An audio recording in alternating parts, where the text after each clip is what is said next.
सुप्रभात। हिंदी की कक्षा में आपका स्वागत है। आज हिंदी का जो हमारा उपविषय लेंगे हम, वो रहेगा निबंध लेखन।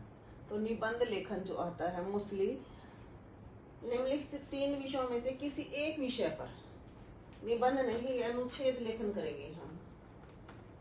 अनुच्छेद जो लेखन होता है वो समय इसमें जो हमारा शब्द है ना, शब्द सीमाओं में बंधा हुआ होता है।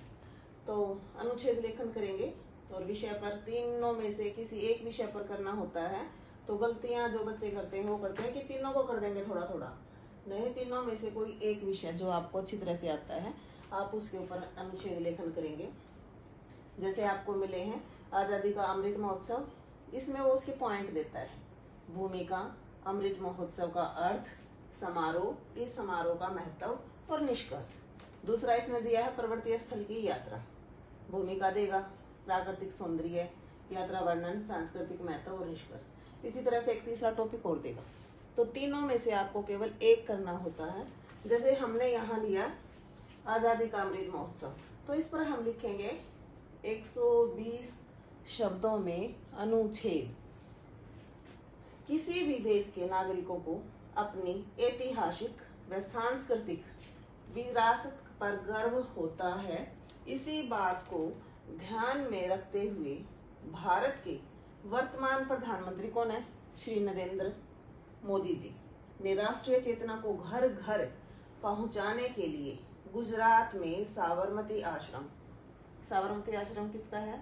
गांधी का। आश्रम से एक पद यात्रा को हरी झंडी दिखलाकर स्वतंत्रता की 75वीं वर्षगांठ के लिए, जब अब तो हमने 78वीं मनाई थी, तो 75वीं वर्षगांठ जो मनाई गई थी ना, उस समय के लिए समर्पित आजादी का अमृत महोत्सव कार्यक्रम का उद्घाटन किया था। लगभग 3 साल हो गए।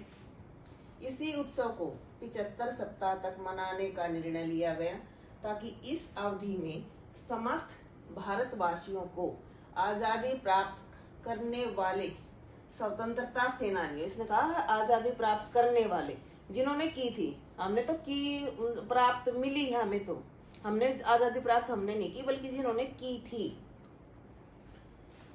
सेनानियों के बलिदानों को याद दिलाकर उनके मन में देशभक्ति की भावना जागृत कर सके कि जो हम हैं, आज की पीढ़ी है, हमारे मन में उन देशभक्तों के लिए सम्मान हो, इज्जत हो, प्रेम हो।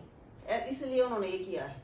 आजादी के अमृत महोत्सव के माध्यम से देशवासियों के समक्ष 75 वर्षों की उपलब्धियां कि क्या क्या किया हमने 75 सालों में, 75 कार्यसूचियां तथा 75 संकल्पों पर मंथन किया गया, सोच विचार किया गया। प्रधानमंत्री जी का यह है का इस महोत्सव को मनाने का निर्णय प्रशंसनीय है। सबने इसकी प्रशंसा की है, बड़ाई की है कि बहुत अच्छा कार्य है ये। इसके माध्यम से समस्त देशवासियों के मानस पटल पर, हमारे मन पर देशभक्ति की भावना अंकित हो सकेगी, क्योंकि उनके बारे में जब उनके हम बलिदान सुनते हैं, उन्होंने क्या क्या सहा है, तो हमारे मन में भी देशभक्ति की भावना का उद्गार आता है।